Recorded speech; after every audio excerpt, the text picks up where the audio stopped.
네. 네, 고린도전서 시작하도록 하겠습니다. 자, 전체 구조 한번 보시고요. 첫인사하고 끝인사 사이에 7장을 기준으로 둘로 나눠지죠. 하나는 근로의 집편으로 들은 것에 대한 답변이고, 하나는 이제 고린도에서 온 편지에 대한 질문으로 헬라어로는 페레데 뭐뭇에 관하여는 이렇게 되어 있습니다. 지난주에 했던 것이 이렇게 분열에 대한 것에 대해서 같이 이야기를 했고요. 이번 주에는 음행에 대한 이야기인데, 음행이 이제 근친상간과 성벽부도덕 사이에 성도 간의 소송이 들어있습니다. 성도 간의 법정 다툼을 일으키는 게 아주 큰 음행으로 이렇게 보는. 그리고 이제 실장으로 가면은 고린도 편지에 대한 답변인데, 때론 문제는 뭐 따지면 할 말이 없으니까 제가 그냥 대충 설명하면 더 따지지 마세요. 따지지 마시고 8장은 우리가 관찰했던 것 같지만 근로의 집편으로 들은 것의 두 번째 문제는 음행 문제였습니다. 심지어 정말로 완전이란 뜻입니다. 음행이 있다는 것이에요. 고린도 교회에서 말도 안 되는 음행이 있다는 것이 뜻소문이 아니라 확실한 사실이다 이렇게 이야기를 하는데, 그 음행의 문제는 아까도 설명드렸듯이 ABA 구조로 되어 있고, 그 중심에는 성도 간의 소송이 있었습니다. 일단 먼저 나오는 5장의 그 음행 문제는 고린도 교인 중에서 아버지의 아내, 이렇게 이제 아버지의 아내로 표현된 걸로 봐서는 자신의 친어머니는 아니에요. 아버지의 아내와 결혼한 일반 도덕적으로도 허용할 수 없는 폐륜자가 있었던 것입니다. 로마법은 시민권을 박탈하고 또 시민권이 없는 자는 추방이 가능했을 정도로 큰 죄였습니다. 그런데 고린도도 로마법의 지배를 받았기 때문에 아버지의 첩이 아니라 이제 법적으로 한 가족인 계모와 근친상간을 한 것은 아주 심각한 문제였습니다. 그런데 교회에서 그에게 아무도 징계를 하지 않습니다. 한 가능성은 이런 사례를 용서와 용납의 차원에서 이렇게 끌어안자 이런 움직임이 있었을 거고, 다른 가능성은 자유주의적인 성향에서 그것도 가능하지 뭐 자유인데 뭐 이렇게 했을 것 같습니다. 또 세 번째 가능성을 보면 아마 그는 공동체의 법이나 사회법을 무시할 만큼 부유했고 영향력이 있었던 자였을 것이다.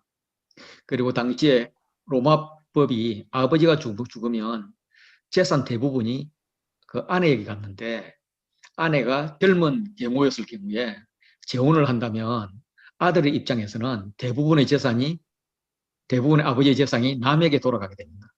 이걸 막고자 계모와 결혼한 상황이 아닌가 이런 추정도 가능합니다.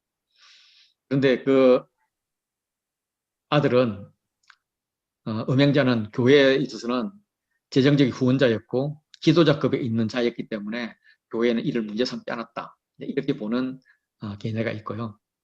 또 다른 가능성은 그 계모가 남편보다 더 높은 신분이나 율곡한 집안 출신이어서 남편이 아내를 통해서 그 상류사회나 정치 모임에 들어갈 수 있는 수혜자였다면 이거는 이제 정적인 문제뿐만 아니라 사회 계급과 신분에 있어서 힘의 문제까지 포함이 됩니다. 정치적인 문제인 거죠.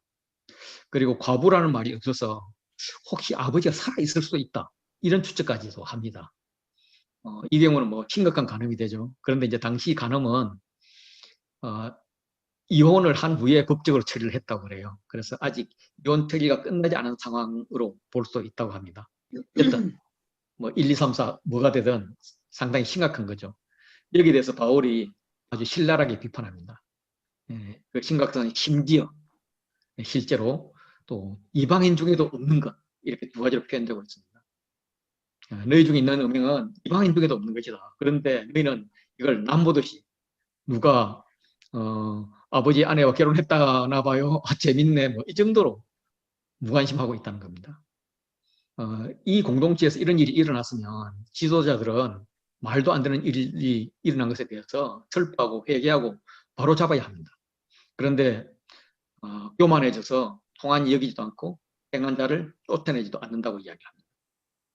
이 교만해졌다는 말은 눈 감고 둔하고 있음을 시사하고 있습니다. 그러니까 그 한 것을 뭐 그럴 수 있지 뭐 하면서 오히려 편을 든다는 이야기죠. 그리고 5장 6절을 보면 뭘 자랑했는지는 모르지만 너희가 자랑하는 것이 옳지 않다. 자랑하고 있다는 거예요. 그 자랑은 우리는 그만큼 넉넉해 뭐 이 정도는 충분히 우리 감당할 수 있어 뭐 이런 걸 자랑했는지 뭔지 모르지만 자랑하고 있다고 그렇게 바울의 육신은 현재 이제 고린도를 떠나서 에베소에 있습니다. 그렇지만 영으로는 함께 있다 하면서 영을 굉장히 강조하고 있죠. 고린도 교인들과 함께 있어서 이 일에 대해서 이미 영적 판단을 하고 있다는 겁니다. 이런 자들을 사탄에 내주었다면서 그를 출교하라고 명령을 합니다. 사탄에 내주었다는 말은 이미 출교했다는 말이고요. 다시 말해서 사탄이 통치하는 세상으로 쫓아내었다. 언약 백성 밖에 있는 사람으로 여긴다. 하나님 나라를 유업으로 줄 수 없는 사람이다. 이런 표시입니다. 그래서 사탄에 내어준 것은 주 예수의 이름으로 영적인 모임에서 결정한 것입니다. 그리고 주 예수의 능력으로 사탄에게 내어준 거라는 거죠. 이전의 편지에서 음행에 대해서 명령을 했습니다. 그런데 그들이 실행을 하지 않은 것 같아요.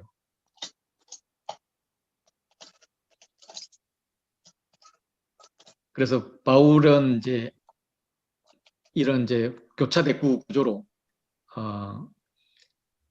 구면을 하고 있죠. 그래서 너희가 내 영과 함께 모여서가 강조되고 있습니다. 고린도 교회가 영의 공동체라는 거죠. 육의 공동체가 아니라. 그래서 영적인 교감을 가지고 영으로 서로 의논해보자고 합니다. 영이 살아있지 않다면 살려야 하는 거고 살릴 기회와 도움을 줘도 반응하지 않거나 거부한다면 영의 공동체 안에 거할 수 없다. 그래서 살아있는 영들이 모여서 공동체 이루고 공동체를 영적으로 거룩하게 하기 위해서 세워가야 된다. 그런 면에서 몸으로는 떠나 있지만 영으로는 함께 있고 너희가 내 영과 함께 모여서 영은 구원을 받게 되면서 계속 영, 이 영을 강조하고 있습니다.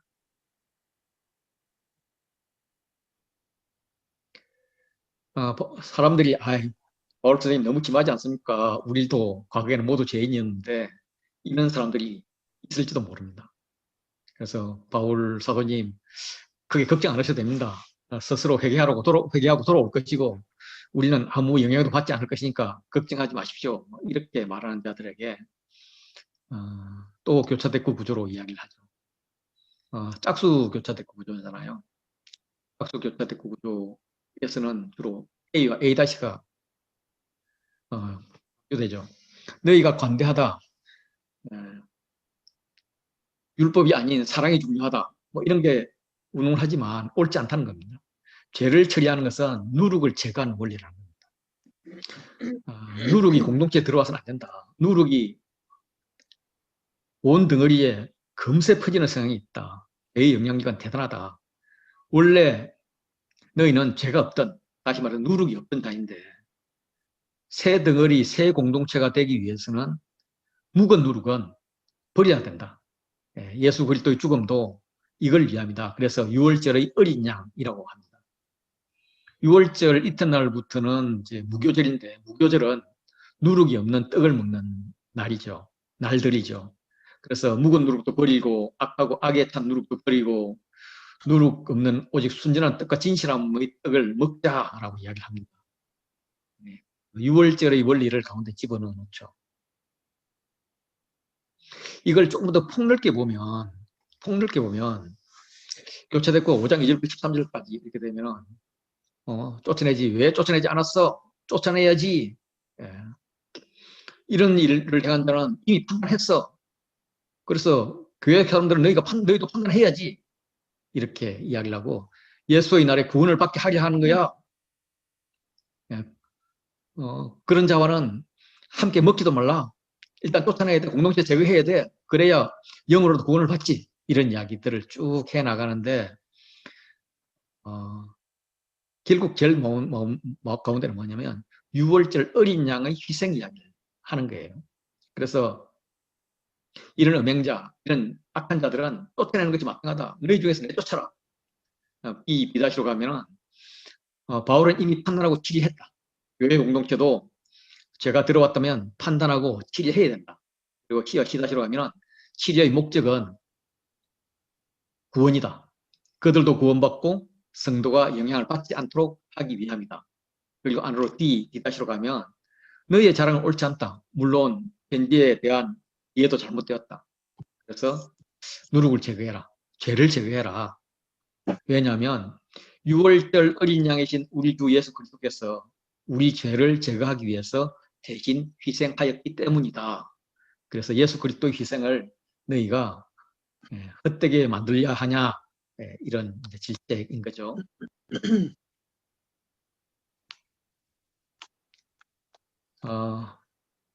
구조를 보면 5장 1절은 이제 음행의 사실을 밝히고, 그리고 이제 한탄합니다.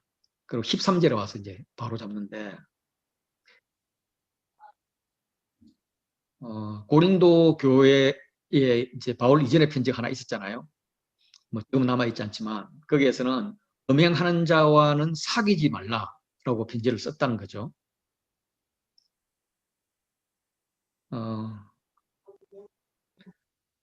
이는 세상의 음행하는 자들이나 탐하는 자들, 즉 자기가 받아야 할 것보다 많이 받으려는 자들, 또 속여 빼앗는 자들, 우상숭배자들과는 절대로 아무도 사귀지 말라, 뭐 이런 말을 한 것은 아니다라고 이야기를 합니다.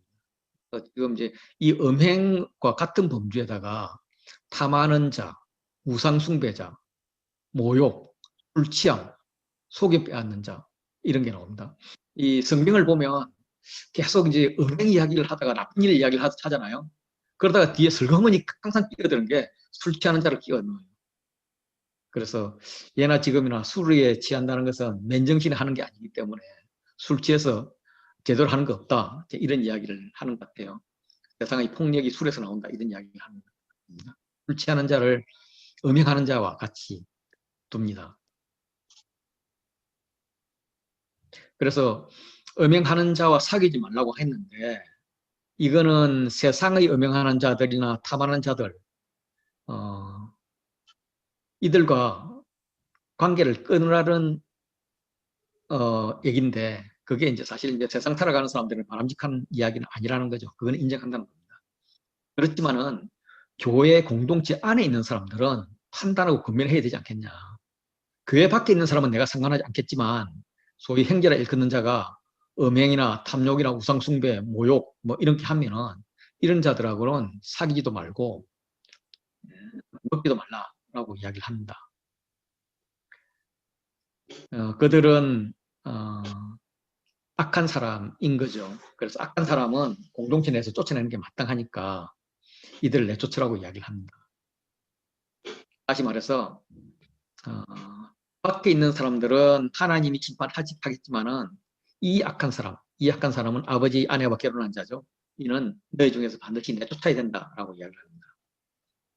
밖에 있는 사람이라고 표현하면서 그들의 판단이야 뭐 내가 할 필요가 없고 계획할 필요 없고 하나님 하실 거이다 하는 것으로 봐서는 아마 그 계모는 믿지 않는 자가 아닌가 이런 추적을 할 수 있습니다. 그래서 그는 교회가 징계할 수 없으니까 남편은 반드시 징계를 해야 된다. 사람들 마음은 뭐이 여성이 항상 약자들이니까 뭐 이런 걸 잘못해도 예전 여인을 보더라도 안 하면 둘이 했는데 하나만 잡아서 이렇게 쫓기잖아요. 이것도 이제 그런 생각이 막 있을 텐데, 그러면 이 여자는 어떻게 해요? 그러는데, 그거 아니고 너는 교회에 있는 공동체 내의 사람들을 제대로 해라. 라고 이야기합니다. 그게 이제 음행 이야기이고요. 이제 송사 이야기로 가겠습니다. 어, 교인들끼리 다툼이 있을 때에 교회 안에서 충분히 해결할 수 있음에도 불구하고 구태여 세상의 법정이 불리한 자라고 이야기해요. 세상의 법정에 고발한 자가 있습니다. 그래서 바울은 이것에 대해서 사적 의문문을 사용해서 10번이나 사용합니다. 10번을 사용해서 질책합니다. 굉장히 강하게 나무랍니다. 6장 1절에 너희 중에 누가, 이 말은 감히 누가 이런 짓을 하느냐 이런 말이고요. 또 다른 편으로는 어떻게 그럴 수가 있느냐 이런 거죠. 바울은 성도가 세상을 판단하는 자이지 세상의 판단을 받는 자가 아니라는 겁니다. 성도의 정체성이 이런 거죠. 그래서 신자의 위치, 성도의 위치에 대한 원리를 설명을 합니다. 예수 그리스도가 만물을 충만하는 기준이기 때문에 그리스도가 있으면 그것은 선이고 그리스도가 없으면 악이 되는 것이 그리스도인들의 기준입니다. 그리스도는 교회의 머리고 교회는 그리스도의 몸이기 때문에 몸의 지체인 성도가 세상의 선악을 판단할 수 있다는 것이죠. 이거는 에베소서 1장 22절 23절 보면 교회와 성도의 관계, 이렇게 교회와 예수 그리스도의 관계를 이야기하잖아요. 그리고 이 이후에는 보면은 그 만물이 발 아래 있다고 이야기를 하잖아요. 그래서 발 아래 있다는 것은 이 몸에 붙어 있으면, 그러니까 예수 그리스도 머리이고 그 머리에 질줄이 이렇게 달려 있으면 의미가 있지만 그 질줄이 없으면 전혀 무가치하다, 이런 이야기를 하는 거죠. 어쨌든 성도가 세상을 판단하는 자라는 것을 알지 못하느냐. 성도가 세상을 판단한다는 겁니다. 천사도 판단한다는 거예요.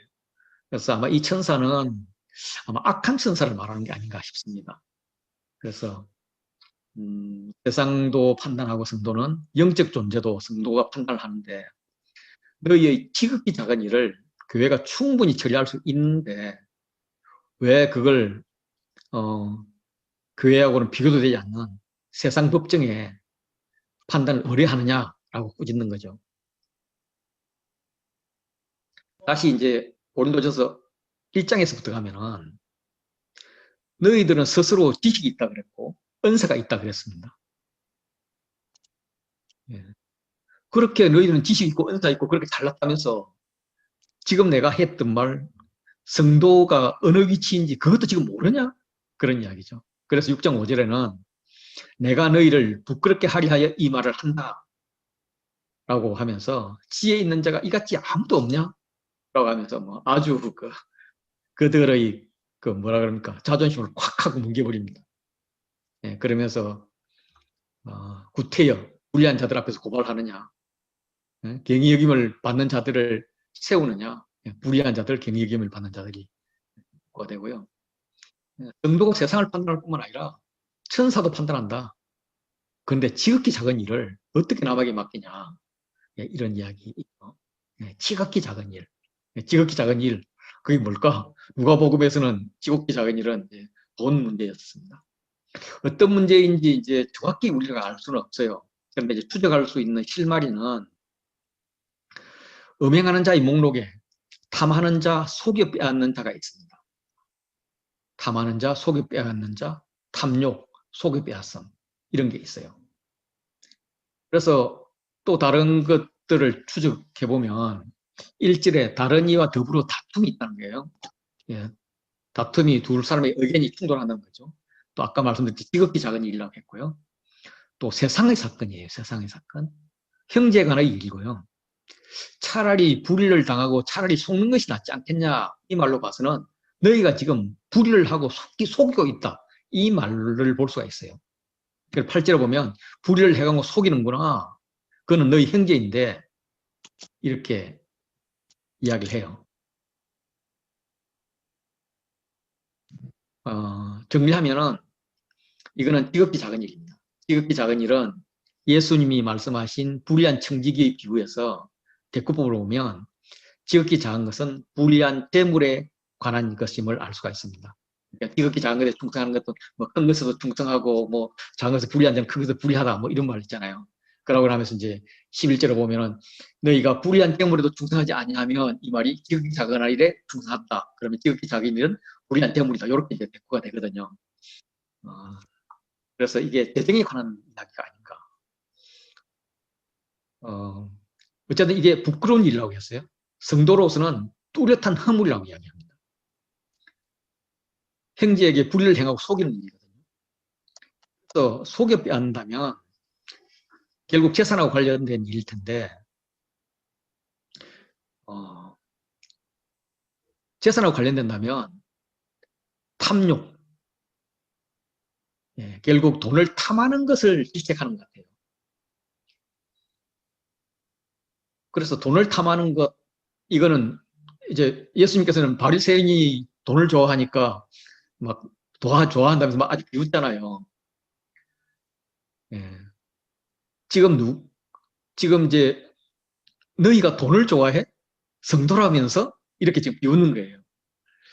어, 그래서 예수님께서 자기 아내를 버리고 다른 데 장가드는 자가 가늠한다고 이야기하면서 바리새인 이야기 바로 다음에 이야기를 하거든요. 바리새인들은 돈을 좋아한다 해놓고 나서 그 다음 때를 보면 어, 자기 아내를 버리고 다른 데 장가드는 게 가늠이다. 가늠 이야기를 해요. 다시 말해서 바리새인이 돈을 좋아하는 것은 가늠한다는 말이에요. 그래서 지금 여기에서 돈에 대한 이야기를 하면서 가늠 이야기를 지금 끄집어내고 있는 겁니다. 그렇다면은 지금 법정으로 간 이 소송의 본질은 형제를 속이고 불의를 행하는 겁니다. 지금도 그렇지만은 우리 변호사님도 계시지만은 우리가 법정에 가는 것은 비용은 적은 돈이 아니거든요. 잘 아는 사이인데도 들어보면 일단 1,000만 원 맡기고 시작을 하더라고요. 그래서 우악! 저는 이렇게 했는데 또 변호사님들 입장에서는 큰 돈이 아닌 것 같더라고요. 그래서 실제로 현재도 평민들이 갈 만한 곳은 아니죠. 그래서 지금보다 훨씬 이전 이야기니까 그때 돈이 없고 낮은 지위를 가진 자가 세상의 법정에서 이긴다는 것은 사실상 불가능했습니다. 그래서 여기서 이제 고발한 자는 아마 부자일 거다. 오리 대금업 같은 방식으로 가난한 자들의 재물을 착취하는 그런 사람일 거다. 그래서 처음에는 돈을 빌려주고 그게 이제 눈덩이가 되게끔 한 다음에 그 다음에 이제 재판을 통해서 재산을 다 빼앗는 이런 자가 아닐까. 예. 그래서 이런 문제를 이제 힘과 그 언변으로 판단하는 법정을 끌고 간다면 당연히 부자가 승리를 합니다. 그래서 바울이 여기에 대해서 질책을 하는 거죠.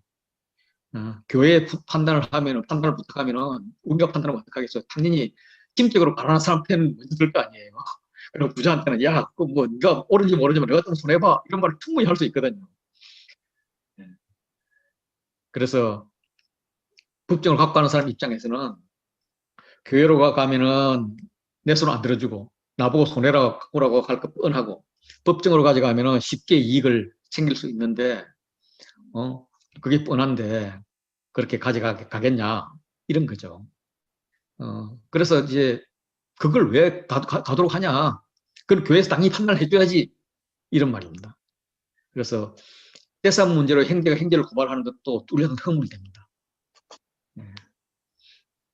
억울할 때도 있겠지만은 좋은 목적으로 빌려주었다 못 받을 경우도 있겠지만은 차라리 성도는 손해를 보는 것이 낫지 않냐라는 거죠. 그런데 너희들은 작은 일을 위해서 불의를 행할 뿐만 아니라 형제까지도 속이고 있다.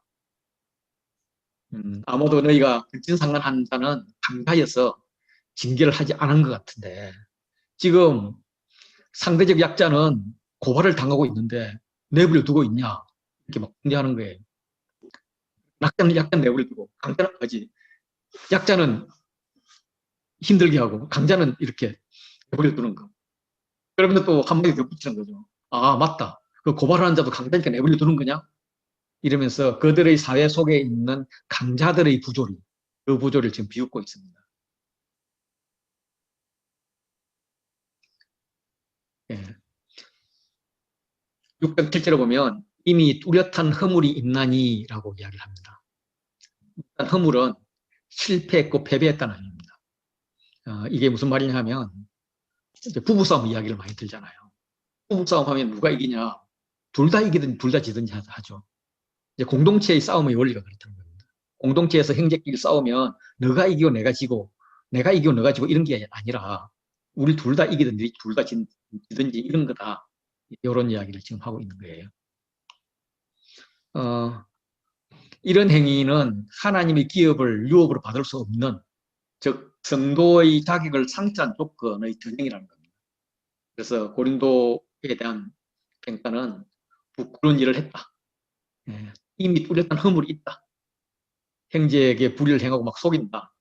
그러면서 9절부터 10절 사이에 하나님 나라를 유업으로 받지 못할 하나님 나라를 유업으로 받지 못하느니라 하면서 그 사이에 이렇게 목록들을 뭐 집어넣고 있습니다. 결국 다 이 모든 것들이 음행이라는 거예요. 음행. 예. 하나님을 사랑하는 게 아니라 하나님 아닌 것을 사랑하는 우상숭배라는 겁니다. 뭐 요새 세상하고는 별로 관계도 없는 뭐 이렇게 탐색하는 남색하는 이런 자도 나오는데 그냥 뭐 이렇게 남색하는 자는 동성애에서 남성 역할을 하는 자고 탐색하는 자는 이 여성 역할을 하는 쪽이라고. 어쨌든 이런 자들에게 필요한 것은 그리스도의 이름과 하나님의 성령 안에서 씻음과 거룩함과 어렵다 하심을 받는 것이다. 예, 이렇게 이야기합니다. 뭐 대표적으로 그렇게 거룩함을 받은 분은 삭개오 이런 분을 볼 수가 있죠. 뭐 큰 이야기는 안 나오지만은 그가 예수님을 만나자마자 예, 바로 그냥 땅하고 재산 내놓고 막 이러잖아요. 예, 그런 예수님을 만남이 있으면 이런 짓 안 한다는 겁니다.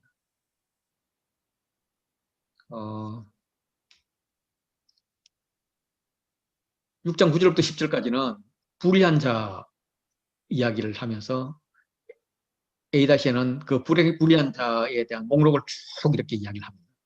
이들이 하나님 나라를 유업으로 받지 못한다는 거고요.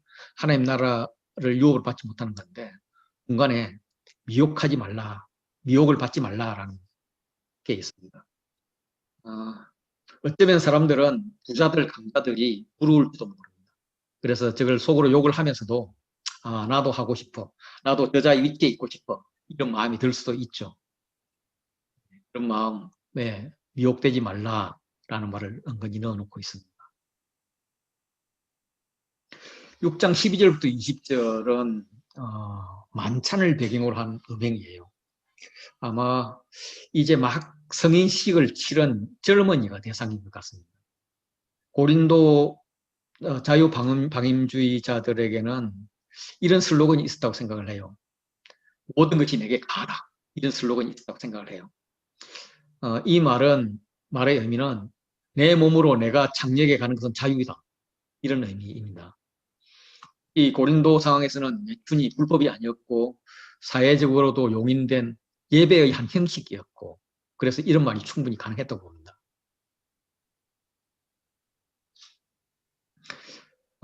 그들은 모든 것이 가능하다라고 말하지만은 바울은 그렇다고 그게 다 유익한 것은 아니다. 가능한 모든 것이 유익한 것은 아니다라고 언급을 합니다. 오히려 그 자유로 인해서 음행이나 술에 중독될 수 있다. 자유의 은민 자유 또 방종의 노예가 될 수 있다. 그래서 그리스도인의 정체성은 자유와 방종의 노예가 아니다. 그들은 모든 것이 내한테 가하다라고 말하지만은 바울의 결심은 나는 무엇이든지 얽매이지 않겠다. 특별히 성적인 문제로 얽매이지 않겠다. 얽매일 수 없다라고 이야기를 합니다. 그래서 바울의 선택 기준은 자유를 허용할 것인가 말 것인가, 자유할 것인가 말 것인가. 이것보다 더 중요한 것은 실질적인 유익과 영적 주체성을 이야기합니다. 그래서 바울에게 무엇이든지 허용되지만 허용되기 이전에 무엇에든지 얽매이지 않겠다라고 이야기하는 거죠. 고린도 교인들에게 또 다른 슬로건이 있는데 음식은 배를 위하여 있고 배는 음식을 위하여 있다. 그런데 이런 것들은 하나님께서 다 폐하실 것이다. 다시 말해서 육체적인 것은 하나님에게 별로 중요하지 않다. 그러므로 몸으로 어떤 일을 하든지 문제가 되지 않는다라고 이야기를 합니다. 바울은 그들의 슬로건을 그대로 받아서 논리를 펴니다. 그렇다고 몸이 음란을 위해서 있는 것은 아니다. 몸은 주를 위하여 있다. 음식과 몸의 관계보다 몸과 주의 관계가 더 중요하다. 주는 몸을 위하여 있다. 하나님이 피하신다고? 아니, 하나님이 주를 살리셨듯이 우리도 다시 살리실 것이다. 이렇게 이야기를 합니다. 어, 음식과 몸의 관계가 마치 음식은 배를 위하여 있고 배는 음식을 위하여 있는 것 같다고 그렇게 이야기한다면 그래서 먹기 위해서 사냐, 살기 위해서 먹냐 이런 푸념도 합니다. 하나님이 예수님을 살렸었고 그 부활의 능력으로 우리도 다시 살리는 겁니다. 하나님이 피하실 거란 이 말에 대해서 정면으로 반박하는 거죠. 예, 그 날이 되면 하나님께서 피하실 게 있죠. 피하실 게 있는데 우리는 해함의 대상이 아니라 다시 살림의 대상인 거죠. 그래서 성도들의 몸은 뭔가 성도들의 몸은 음식과의 관계보다 주와의 관계가 더 강하다. 우리들의 몸은 하나님께서 다시 살리실 몸이다. 뭐 지금 사실 살리신 거죠. 살리셨고 살리고 계신 거죠. 완성시킬 몸이죠. 그리고 성도의 몸은 그리스도의 지체다. 그리스도 몸의 한 부분이다. 그래서 장녀와 합하는 자는 장녀와 한 몸이 된다. 이거는 창세기 2장 2절에 그러므로 남자가 부모를 떠나 그의 아내와 합하여 한 몸을 이룰지다 하는 이 한 몸 되는 원리가 같다. 그래서 우리는 신랑 대신 예수와 한 몸인 신부이고 주와 합하는 자는 한 몸이자 한 명이 되는 거다. 그런데 그리스도의 지체인 자가 장녀의 지체가 되겠다 하면 말이 되겠냐. 사람들은 장녀와 합하는 것이 자유라고 하지만 장녀와 합하는 것은 장녀의 지체가 되는 것이다. 장녀에게 얽매이게 되는 것이다. 결코 그래서는 안 된다. 결코 우리는 장녀의 지체로 만들 수 없다. 우리는 그리스도의 지체이다. 이렇게 이야기합니다. 그렇기 때문에 음행을 피하라. 피하란 말은 맞서지 말고 그 자리에서 도망치란 말입니다. 음행이 보이면 음행을 싸워서 이길 거야 이게 아니라 도망가라 라고 이야기합니다. 음행이 다른 죄보다 심각한 이유는 자기 몸 밖에서 일어난 죄와 달리 음행은 자기 몸에 죄를 짓는 것이기 때문이라고 바울이 설명을 합니다. 이 말은 제가 결혼 전에 아내한테 들었던 말인데 뭐 쓸데없는 그런 소리를 하나 하는데 이게 성경을 읽으면 읽을수록 이게 참 진리구나 이런 생각이 들어요. 그래서 자기 몸, 성도의 몸은 어떤 몸인가 그리스도의 지체라고 이미 말했고 뿐만 아니라 성도의 몸은 하나님으로부터 받은 몸인 거예요. 하나님으로부터 받은 몸. 그래서 성령이 계신 곳입니다. 성령의 전이고. 그래서 우리의 몸은 우리 자신 것이 아니다. 자신 것이 아니라 성령님 것이다. 특별히 예수님께서 십자가 죽음으로 값으로 값 치르고 산 것이다. 그래서 명령하기를 6장 18절에 음행을 피하라. 대신 20절에 가면은 너희 몸으로 하나님께 영광 돌리라 라고 이야기합니다. 15절부터 20절은 질문, 설명, 명령 이게 ABC 구조로 세 번 되어 있습니다. 그래서 너희 몸이 그리스도의 지체인 줄 알지 못하느냐 이러면서 내가 그리스도의 지체를 가지고 장녀의 지체를 만들겠냐 장녀와 합하는 자는 뭐 그와 한 몸인 줄 알지 못하느냐 뭐 이렇게 일러서대 뭐 이렇게 저렇게 뭐 하면서 주와 합하는 자가 한 영이다 라고 이제 설명을 마무리 지어요. 그렇기 때문에 음행을 피하라. 그러면서 너희 몸은 성령의 죄인 줄 알지 못하느냐? 너희는 너희 자신의 것이 아니다. 값으로 산 것이다. 그래서 너희 몸으로 하나님께 영광 돌리라 라고 이야기를 해요. 3장에서 이제 성전이라는 단어가 나왔었어요. 성전, 성령의 전이라는 단어가 나왔었는데 3장 16절, 17절에 하나님의 성전은 이제 집단적인 교회를 이야기했다면 여기서 하나님의 성전은 개인적인 성전을 이야기합니다. 이 개인적인 성전이 이제 그렇게 물로 씻어서 깨끗하게 될 것이다라고 이야기하는 것은 에스겔서 36장 27절, 28절을 성취하는 겁니다. 에스겔이 뭐라고 이제 예언을 하셨느냐면 내 영을 너희 속에 두어 너희로 내 율례를 행하게 하리니 너희가 내 규례를 지켜 행할지니라. 내가 너희 조상에게 준 땅에서 너희에게 거주하면서 내 백성이 되고 나는 너희의 하나님이 되리라. 예. 다시 말해서 너희 몸은 내 거야. 내가 사는 곳이야. 내가 거주하는 곳이야. 그래서 너는 내 백성이 되고 나는 너희 하나님이 될 거야 하는 것을 실제로 이룬 것을 지금 설명하고 있는 겁니다. 세계에서 보면은 그 핏등이 어린 여자아이를 막 물로 씻어서 깨끗하게 하고 정결하게 하는 이런 장면들이 나옵니다. 그 장면이 연속으로. 그리고 왜 그렇게 했느냐면 나의 아내 삼기 위해서, 나의 신부 삼기 위해서. 또 다른 표현으로는 내가 내 영을 네 속에 두어서 너가 하나님 나라를 펼쳐가도록 너는 내 백성이 되고 나는 너희 하나님이 되는 그런 하나님과 백성의 관계를 맺기 위해서 이렇게 예언을 했는데 그게 이제 예수 그리스도를 통해서 이렇게 이루어졌고 이렇게 이루어졌기 때문에 우리는 당연히 그렇게 해야 된다 하는 것을 지금 이야기하고 있습니다. 6장 13절부터 10절은 별자대구 구조로 이렇게 되어 있어요. 그래서 끝에서부터 이렇게 읽어오면 음식을 먹고 싶은 이유는 배고파서이겠죠. 배고픈 것은 음식을 먹으면 해결이 됩니다. 그래서 음식과 배는 상당히 밀접하게 연결이 되어 있어요. 그렇지만 이 음식과 배의 관계는 하나님 앞에서는 아무것도 안 되는 거죠.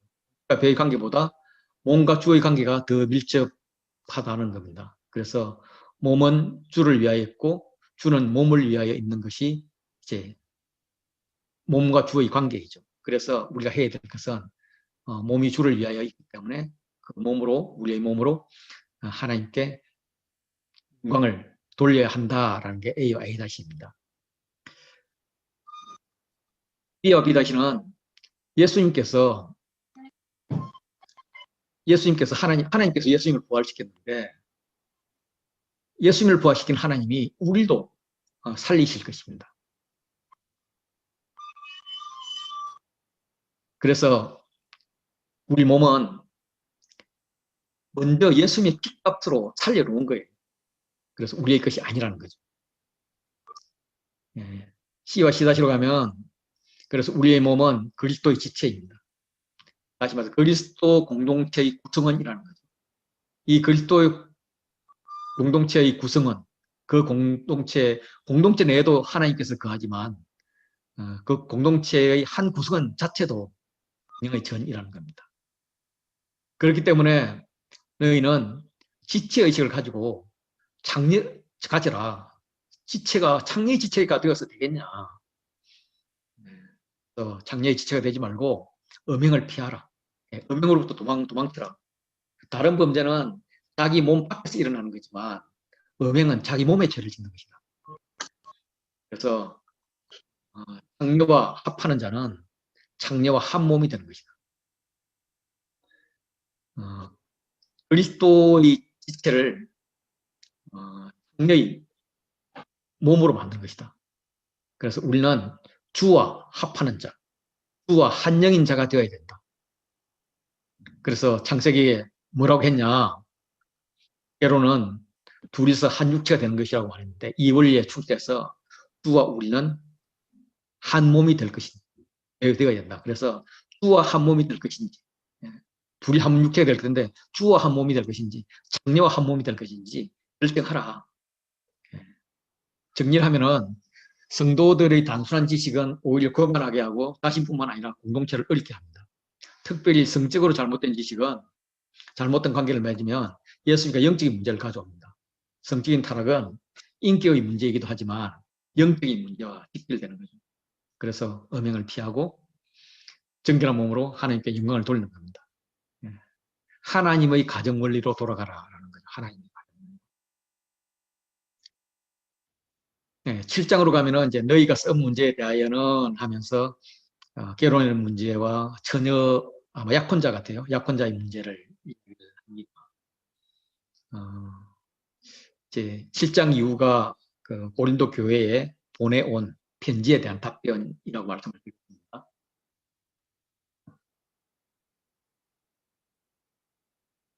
남자가 여자를 가까이 하지 않음이 좋다라고 이야기를 해요. 그래서 부부관계에 있어서 상당히 금욕적인 태도를 이야기를 해서 뭐 30, 40대 젊은이들에게는 전혀 이런 말 하면 안 되는데, 우리 어느 행진님한테 이런 말 하면 안 되는데, 그러니까 뭐가 이런 배경이 되었을까? 그러니까 이제 이 고린도 교회 사람들은 이 배경을 알기 때문에 이게 이해가 팍팍 되었을 거예요. 근데 우리는 그 상황을 모르기 때문에 이게 무슨 말씀을 하려고 그랬지? 이러면서 이제 이게 이제 헷갈리는 거예요. 이제 그런데 그 원리만 끄집어내는 거죠. 배경이 될 수 있는 가능성은 첫째는 고린도 지역에 그때 흉년이 들었다 이렇게 봅니다. 먹고 살기 힘들다는 거죠. 먹기 살고 먹고 살기 힘든 상황에서 이렇게 왕성한 부부 활동을 하면 애가 나올 텐데 그 애 어떡하냐 뭐 이런 뭐 별로 좋지 않은 이야기인데 그런 이야기도 되고요.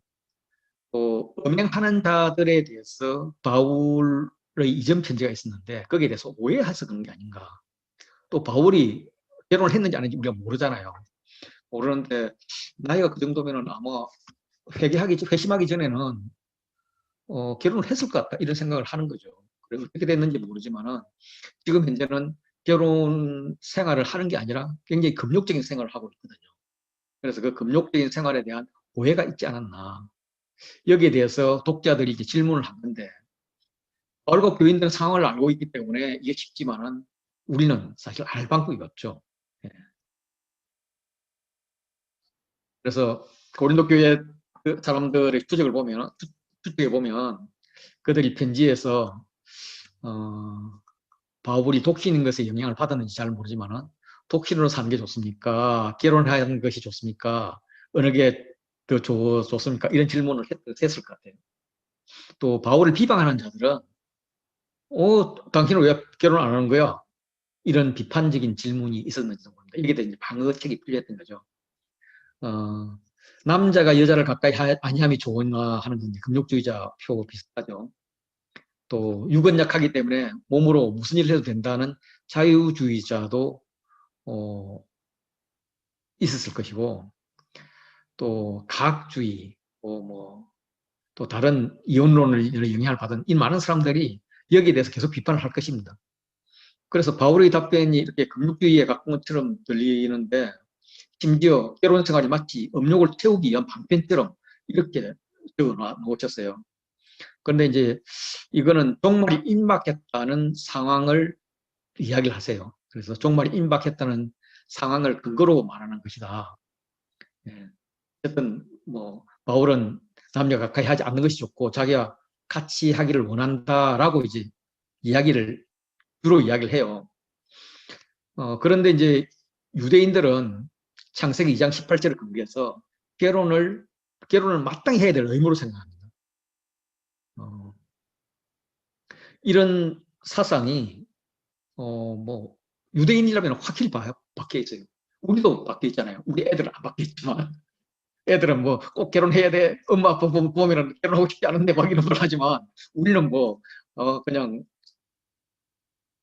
어쨌든 뭐 제 같은 경우는 군대 제대하면 결혼해야 돼. 뭐 자매들 같은 대학 졸업하면 군대 돼야 돼.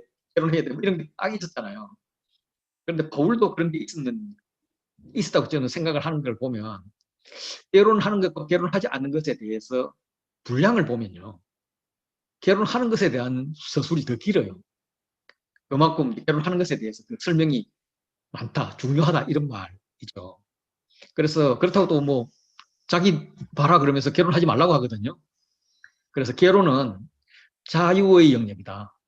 하나님 주신 은사이기 때문에 각기 주신 은사를 따라서 선택할 수 있다라고 가르칩니다. 당시 결혼에 대한 사고로는 굉장히 혁명적이에요. 예. 뭐 30년 전만 하더라도 결혼은 반드시 해야 되었었는데 그러니까 뭐 2000년 전이니까 얼마나 혁명적이었어요. 그래서 어떤 책임을 지지 않으려는 자유분방한 성생활을 하지 말고 가정을 꾸리라고 지금 이야기하는 겁니다. 남자는 자기 아내를 두고 여자는 자기 남편을 두고 남편과 아내의 의무를 다하라고 이야기를 합니다. 아마 당시에 이런 결혼 관계에 있어서 이런 성생활 이런 것들은 남자 주도였을 거예요. 남자 요구대로 이루어졌을 건데 지금은 남녀 평등을 말하고 있습니다. 굉장히 놀라운 그런 가르침이죠. 어, 결혼 관계에 있어서 몸은 내 편의대로 하는 게 아니라 배우자와 공유하는 거라는 거죠. 그런데 뭐 현실적으로는 내 머리가 내 몸을 통제하잖아요. 통제하고 있는데 또 아내는 아내의 무리가 통제하고 있기 때문에 자기 마음대로 해야 되는데 자기 마음대로 하는 게 아니라 배우자와 상의해라 라고 이야기를 하면서 결혼관계에 대해서 성격 의무를 말하고 있습니다. 분방하지 말라라고 해요. 그런데 이게 뭐 나이에 따라서 다른 것 같아요. 제 아내가 결혼 때는 우리가 아무리 싸워도 분방하면 안 돼 그러는데 요즘은 옆에서 빠스럭거리면 잠이 안 오니까 자다가도 베개 들고 나가거든요. 저도 나가고요. 그래서 예, 이런 그 부부 관계의 권리이기도 하고 의무이기도 한 것을 이야기를 하는데 이게 어, 한 사람의 일방적인 분방은 자기의 의무를 하지 않고 상대의 권리를 빼앗는 것이다. 이렇게 봐요. 분방한다는 것은 권리를 빼앗는 거예요. 그래서 분방을 하더라도 합의하에서 하고 하더라도 기간을 길게 하지 말라라고 이야기를 합니다. 예. 기도나 뭐 특별한 목적이 있다면 합의상 할 수는 있지만 부부 생활에 위기를 가져올 만큼 오랫동안 하는 건 안 된다. 신앙 활동을 명분으로 해서 무리한 금욕 생활을 하면은 사탄이 공격한다. 사탄의 공격 빌미를 주지 말라. 예. 그렇지만 이거는 바울의 허락이지 명령은 아니다라고 이야기해요. 그래서 이제 바울의 허락이란 번역보다는 이것은 내가 이해하는 거지 명령이 아니다. 이렇게 그 해석하는 게 더 좋을 것 같아요. 그래서 진리라고 말할 수는 없지만 내가 권면하는 거야. 내가 이해하고 이런 이야기입니다. 어, 바울도 사람이기 때문에 자기 살아온 방식이 편할 것입니다. 그래서 야, 내같이 살아 라고 이야기를 합니다. 할 수 있습니다. 그런데 이제 자기 같이 사는 게 내 생각에는 좋지만 그래도 중요한 것은 하나님께 받은 은사가 다른 거야 라고 이야기하는 거죠. 그래서, 사람은 결혼의 은사를 통해 주의 일을 하고 어떤 사람은 독신의 은사를 통해서 주의 일을 한다. 그래서 결론은 하나님 각각 받은 대로 해라 라는 겁니다. 그래서 너희가 쓴 문제에 대해서는 결론은 하나님께 받은 자기 은사 이야기이다. 예. 가까이 하지 않는 게 좋지. 나와 같이 하는 게 좋지. 예, 음행 피하기 위해서 어, 부정적인 행동은 하면 안 돼. 예, 그래서 사탄이 시험 못하게 그렇게 뭐 오래 분방한다든지 이런 거 하지 마. 이 의무를 다해. 다시 합해. 이러면서 결론적으로 자기 몸을 자기가 주장하는 게 아니다. 예, 배우자가 주장하는 거다. 예, 이렇게 이제 결론을 맺고 있습니다.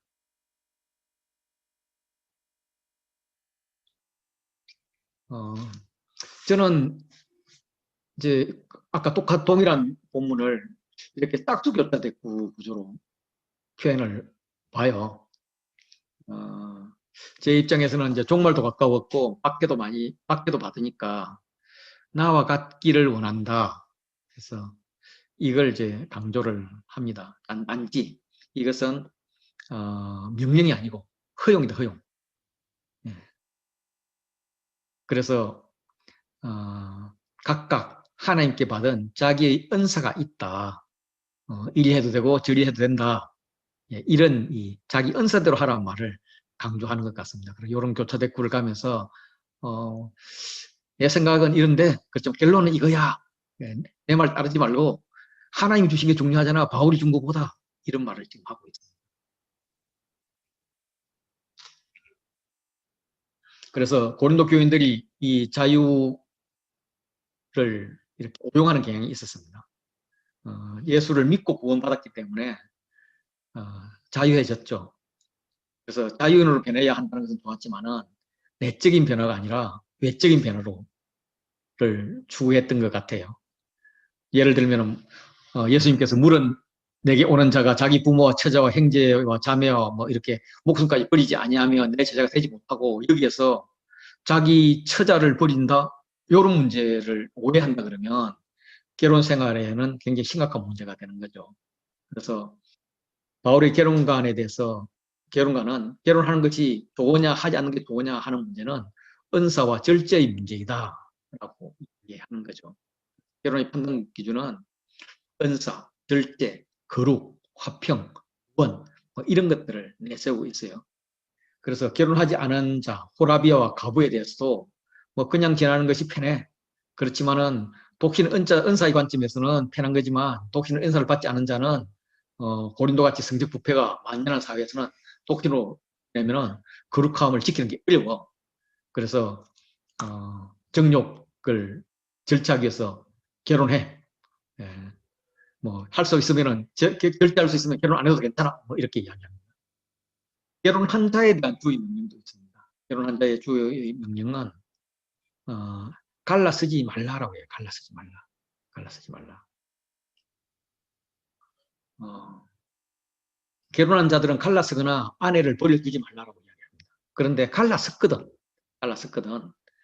그대로 있든지 아니면 화합하라고 이야기를 해요.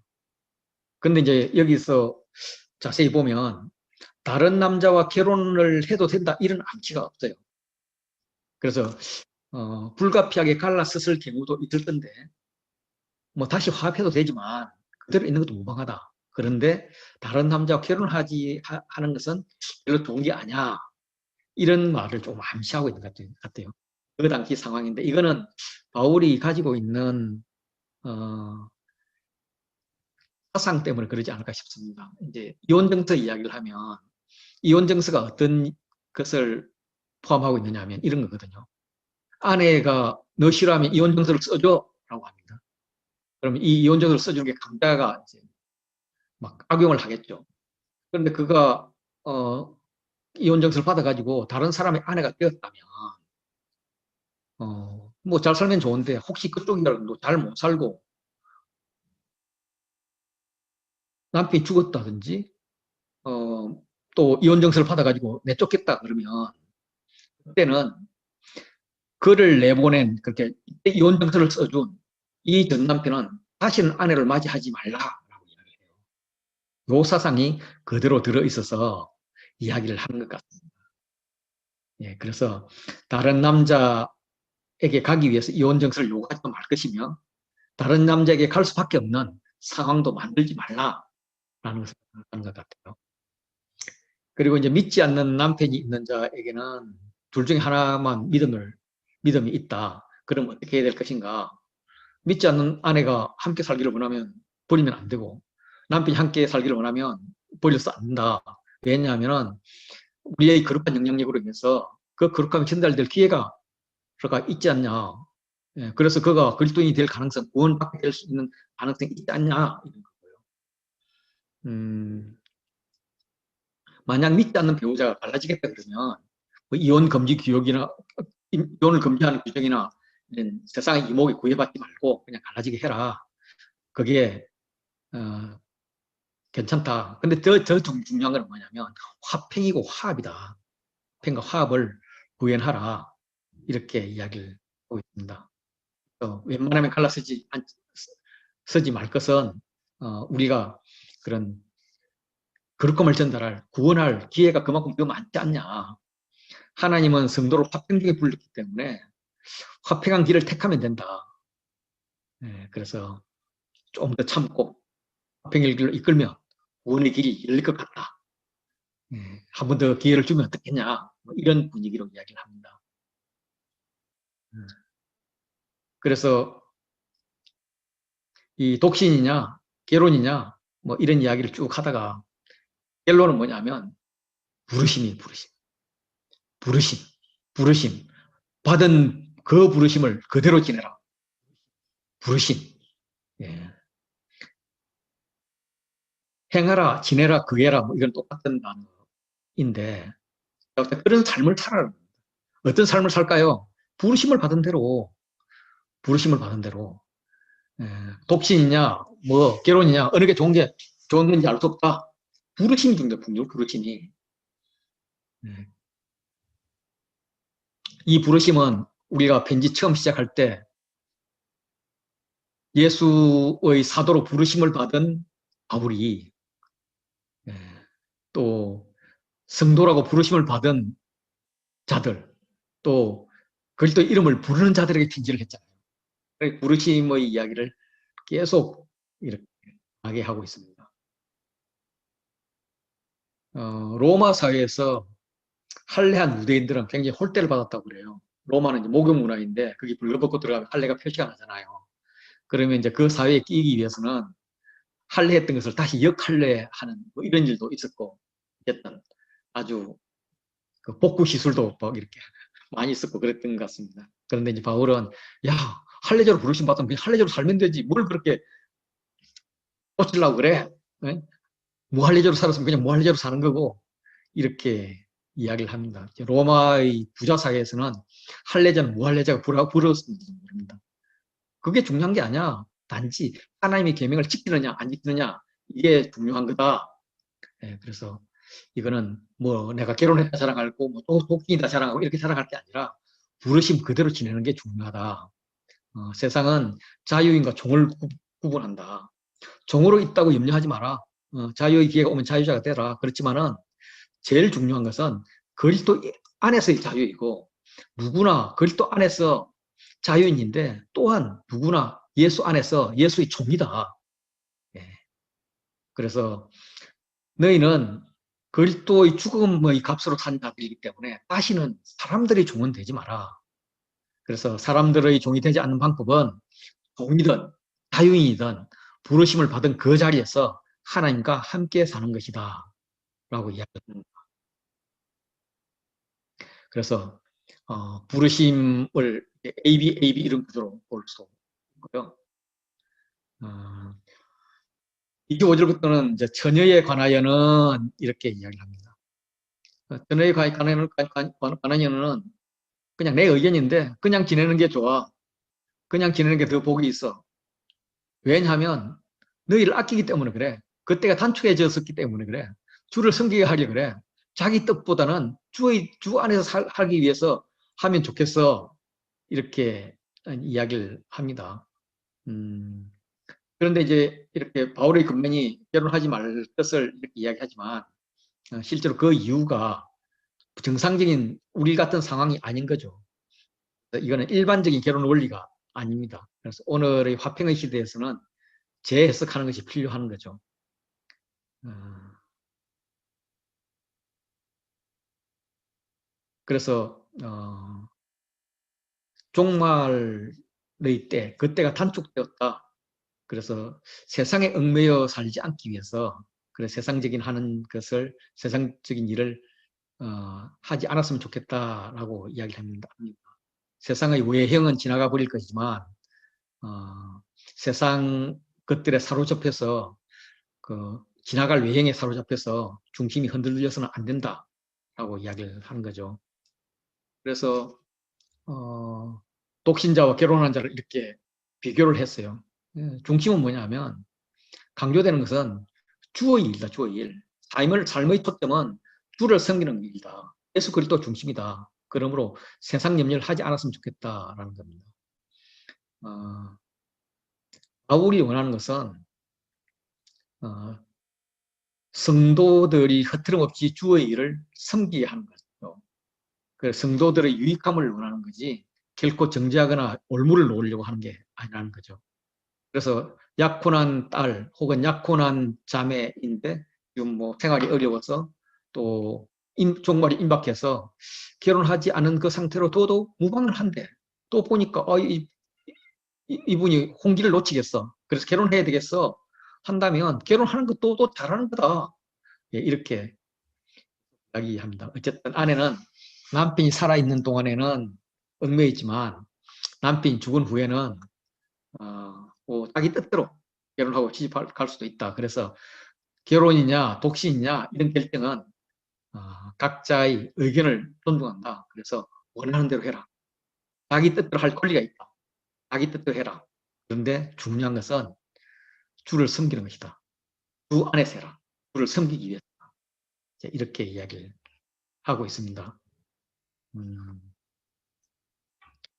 고린도 교인들은 처녀의 결혼에 대해서, 약혼자의 결혼에 대해서 하는 것이 좋은지 안 하는 것이 좋은지를 물어봤지만 바울의 답변은 주를 기쁘시게 하는 게 좋은가 아닌가 이걸 이야기하는 거죠. 그래서 우리는 항상 문제를 여기서 이렇게 황조막하게 볼 때가 있는데 하나님 항상 보면 우리의 대화하고 벗어난 이쪽에서 답을 찾아줄 때가 많습니다.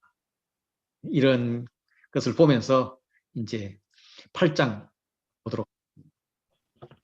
뭐뭇에 대하여는 하면서 8장 1절에 우상의 제물에 대하여는, 또 4절에 우상의 제물을 먹는 일에 대하여는 이렇게 나옵니다. 당시 이제 고린도 상황에서 영양가 있고 맛있는 음식의 대명사는 이제 고기를 먹을 수 있느냐 하는 건데, 이 고기를 먹을 수 있는 기회는 첫째는 잔치에 초대받든지 아니면 시장에서 사 먹는 경우가 있죠. 근데 시장에서 사 먹는 고기가 우상의 제물로 썼다가 이제 제물로 쓰고 쓴 것을 이제 시장에 갔다가 뭐 뒤로 빼돌린다 그럽니까? 그렇게 해서 먹는 것이 파는 것이기 때문에 값은 싸지만 그걸 먹을 수 있느냐 없느냐 하는 이런 이슈가 있었던 것 같습니다. 그래서 고린도 교회가 편지로 우상의 제물을 먹어도 되는지 물어보는 것입니다. 잔치에 초대되었다 그러면 초대받는 경우는 잔치는 주로 이제 신전뜰에서 이루어졌다고 합니다. 고린도에 있는 신전의 형태를 보면 사람들이 공개적으로 출입할 수 있는 뜰이 있고요. 제사를 드리는 신전 사이에는 식당들이 있대요. 그래서 그 식당에는 여러 개의 방들이 있는데 그 방에는 한 10명 정도가 식사를 할 수 있고 여기서 사람들이 같이 이제 제사 음식을 먹었다고 합니다. 이 자리에 사람들을 부르기 위해서 수시로 초청장이 발송되었는데 이런 일들이 일상적으로 이루어지는 상황에서 고린도 교회 소위 말하는 믿음의 강자들이 하나님에 비하면 우상은 아무것도 아닌데 뭐 먹는 것도 어떠냐라는 주장이 있었던 것입니다. 그리고 신전에서 잔치 초청장을 받고 가서 음식을 먹는 일을 또 그들은 이제 포기하고 싶지 않았던 거죠. 두 번째, 시장에서 고기를 사 먹는 거는 고린도 시장에서 판매되는 대부분의 고기가 신전 제사를 지낸 나머지였습니다. 이 고기는 일부러 식용으로 잡는 고기보다 가격이 훨씬 쌌죠. 그래서 이 고기를 유대인들은 엄격히 먹지 않았습니다. 그렇고 보수적인 교인들도 먹지 않았던 것 같아요. 그렇지만 이제 사실 음식은 하나님 만드신 것인데 그게 뭐 무슨 문제가 있냐 이런 사상이 있는 사람들은 자기들은 믿음이 강하다, 지식이 있다 이렇게 주장을 했고 이제 그걸 못 먹는 사람들, 음식을 함부로 못 먹는 사람들은 믿음이 약한 자라고 이제 소위 믿음이 약한 자, 믿음이 약해서 약한 자가 아니라 그들을 부르는 것을 믿음이 약한 자라고 이렇게 불렀습니다. 그래서 이 믿음이 강하다고 주장하는 믿음의 강자들은 자유파들인데 이들은 고기를 마음대로 먹었고 우상의 신전의 제의나 만찬에 참가하기도 했는데 그들 역시 이제 다른 사람이 이렇게 끓임씩 한다고 해가지고 내가 고기 먹는 권리를 포기하지 않겠다 이런 거였죠. 할당은 우상의 제물이지만 사실 권리 포기의 문제입니다. 그래서 바울의 관심은 우상의 제물이 아니라 우상의 제물을 대하는 사람들의 태도가 어떠냐 하는 것이 관심입니다. 당시 고린도 사회에서 회자되는 슬로건은 우리가 다 지식이 있다라는 것이었고 우상의 제물은 우상은 세상에서 아무것도 아니다. 하나님이 진짜 신이다. 그래서 우리 하나님 아래에 있는데 뭐 우상이 무슨 문제가 있냐라는 겁니다. 하나님께 비하면은 우상이 아무것도 아니라는 거고 그러한 진리를 배웠다는 거예요.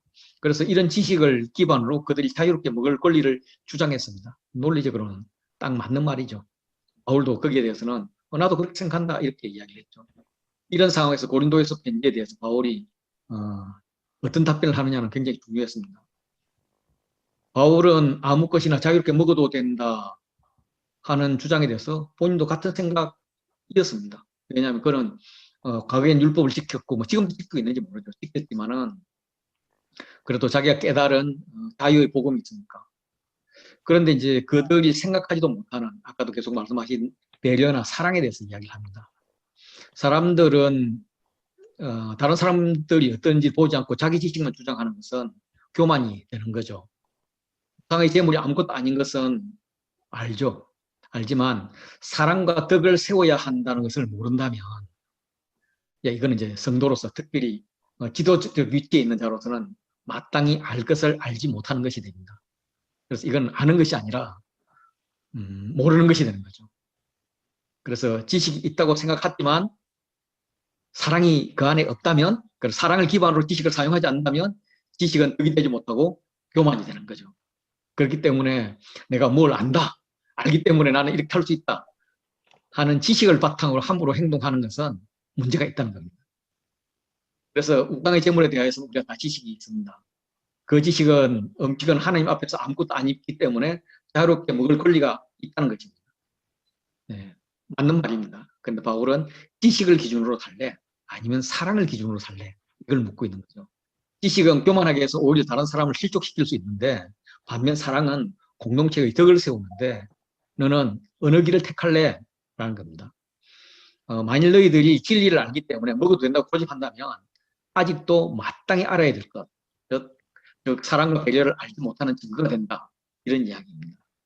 그래서 8장 1절 2절의 구조가 이렇게 교차되고 구조가 되는데, 그냥 가운데 걸 싹 줄이면 우상의 재물에 대해서는 너희가 아직도 마땅히 알아야 할 것을 알지 못한다라고 이야기하는 거죠. 자기들은 다 안다고 이야기를 해요. 안다고 그러는데 까불지 마. 너희는 마땅히 알아야 될 것을 알지 못하는 거야. 마땅히 알아야 될 게 뭐냐? 네. 사랑이 덕을 세운다는 것을 알지 못해. 이런 논리입니다.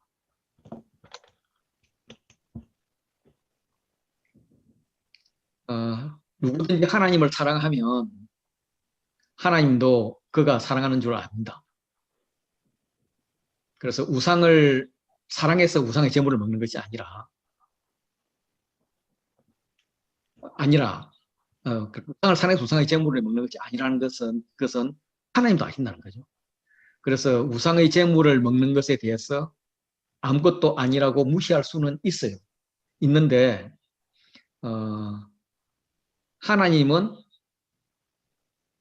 그 속에 있는 내 자신을 알고 있다는 거죠. 그러니까 내가 먹고 싶어 하는 욕심이냐, 정말 나는 아무것도 아니기 때문에 끓이지 않는다는 지식이냐. 왜냐하면 하늘이나 땅이나 많은 신과 주가 있지만 우리에게는 한 하나님, 곧 아버지가 계십니다. 만물이 그에게서 났고 우리도 그를 위하여 있습니다. 또한 한 주가 있는데 예수 그리스도께서 그리스도이십니다. 만물이 그로 말미암아 났고 우리도 그로 말미암아 났습니다. 그러니까 우리에게 중요한 분은 한 하나님, 한 주인 거죠. 그래서 누가 뭘 원하실까? 하나님 뭘 원하실까? 네. 너희 지식 자랑하는 걸 원하실까? 너희 사랑의 수고를 원하실까? 네. 너희 탐욕을 원할까? 너희 권리 포기를 원할까? 뭐 이런 문제를 가지고 이야기를 하고 있습니다. 우상이 아무것도 아니다 하는 지식이 모든 사람에게 있는 것은 아닙니다.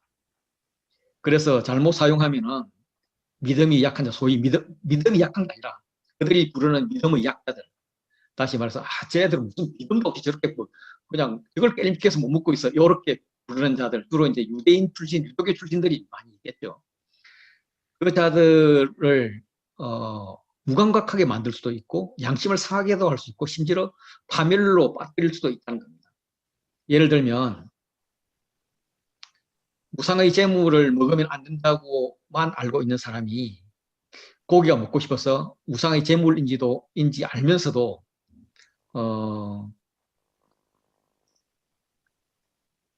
먹는다면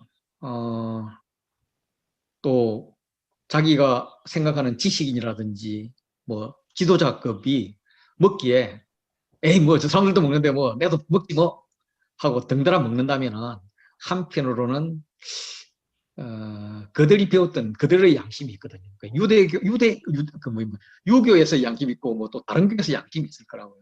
그렇게 배워온 자기 동네의 양심이 있을 텐데 그 양심이 이제 악화해지고 더러워지는 거죠. 그게 이제 하나님 관점에서라기보다는 그렇게 하나씩 자기 가운데 있는 가치관들을 무너뜨리기 시작하는 건데 그게 좋은 방향이 아니라 나쁜 방향으로 간다는 겁니다. 그래서 소위 말하는 지식인들이 주장하는 자유로 인해서 하나님 앞에서 음식은 아무것도 아니다라는 것을 모르는 자들, 그래서 우상의 제물을 먹으면 안 된다고 불벌 뜨는 자들, 그들이 이제 믿음의 약한 자들이라고 말을 하는데 그 사람들에게 걸림돌이 되는 것이 좋겠냐라는 겁니다. 왜냐하면 음식은 아무것도 아니거든요. 음식은 우리를 하나님 앞에 세우지 못합니다. 내가 뭐 먹지 않는다고 해서 못하는 것도 아니고 먹는다고 해서 더 잘 사는 것도 아니라는 거예요. 영양가 있는 음식을 먹는다고 해서 좋은 성도가 될 수 있는 것도 아니고 뭐 하나님 앞에서 하나님 나 오늘 소고기 먹었어 나 예뻐 뭐 이렇게 할 상황도 아니라는 거죠. 그리고 또 우리가 먹지 않는다고 해서 못 사는 것도 아니고 고기를 먹는다고 해서 더 잘 사는 것도 아니고 그들이 말하는 대로 아무것도 아니다. 그래서 아무것도 아닌 것을 먹느냐 마느냐를 가지고 소위 말하는 믿음의 약자들을 실족시켜서는 안 되겠다. 이제 이런 이야기인 거죠. 지식인인 네가 우상의 집에 앉아서 먹는 것을 믿음이 약한 자들이 보면 그들은 나는 그동안 못 먹는 걸로 알고 있었는데 우리 아버지가 못 먹으라고 했는데 저 분은 먹네? 사람 먹네? 그러면 나도 먹지 뭐. 아버지 눈 피해서 먹지 뭐. 이러면서 양심이 담력을 얻게 되는데 그게 다른 말로 하면은 양심이 어, 안 좋아지는 거죠. 그러면 그들도 우상의 제물을 먹지 않겠는가 하는 겁니다. 그러니까 이제 이게 양심이 담력을 얻는다는 말은 이제 문자 그대로 하면 덕을 세운다는 거예요. 양심이 덕을 세우는데 그 덕을 세우는 것이 바르지 못한 방법으로 방향으로 덕을 세운다는 거예요. 예, 그래서 그들에게 어, 그들의 양심을 삐뚤어지게 한다라는 거죠. 어, 그렇게 되면은 그 믿음이 약한 자가 결국은 양심이 계속 상한 양심이 되어서 멸망하게 될 텐데, 그 믿음이 약한 자의 가치는 어떤 자냐 하면 그리스도께서 위하여 죽으신 자다. 죽으신 형제다. 예, 그리스도의 몸값이다. 그래서 너희가 형제 중에 어떤 이에게 죄를 지어서 그 양심이 상하게 된다면 그리스도께 죄를 짓는 것이 된다. 비록 어떤 행위 그 자체로는 약하지 않더라도 형제에게 죄를 지어서 동시에 그리스도에 대해서 죄가 될 수가 있다. 형제에게 죄를 짓는 것은 형제의 양심을 약하게 하는 것은 상하게 하는 것은 결국 그를 사랑하는 예수 그리스도께의 마음을 상하게 하는 것이고 그럼 예수 그리스도께 죄가 되는 거다. 그래서 네가 강자냐?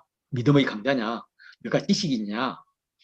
강자이고 지식이냐면 약자와 알지 못하는 자에게 덕을 세워야 되는데 덕을 세우는 것은 지식을 자랑하는 게 아니라 사랑을 베푸는 것인데 그 사랑을 아무것도 아닌 먹어도 되고 안 먹어도 되는 그 권리를 포기하면 되지 않을까. 그 쪼잔한 권리. 그걸 뭘 그렇게 붙들고 있냐. 물론 뭐 저같이 식탐 있는 사람이 쪼잔한 권리는 아니겠죠. 그래서 바울이 마지막으로 요약적 결론을 내립니다. 내가 권리를 포기하는 본을 보이겠다는 거죠.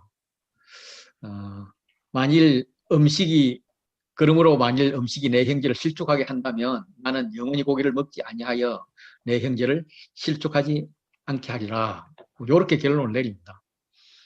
음, 이걸 가지고 이제 아까 뭐 제사음식 이런 것들을 가지고 말씀하신다면 어, 아까 며느리 이야기는 제가 정확하게 못 들어서 그렇고요. 임순아 간사님 같은 경우는 어쨌든 그걸 내가 먹는데 먹어서 실족하는 사람이 있을까? 먹지 않아서 실족하는 사람이 있을까? 이걸 좀 고민하면 될 것 같아요. 저한테 이제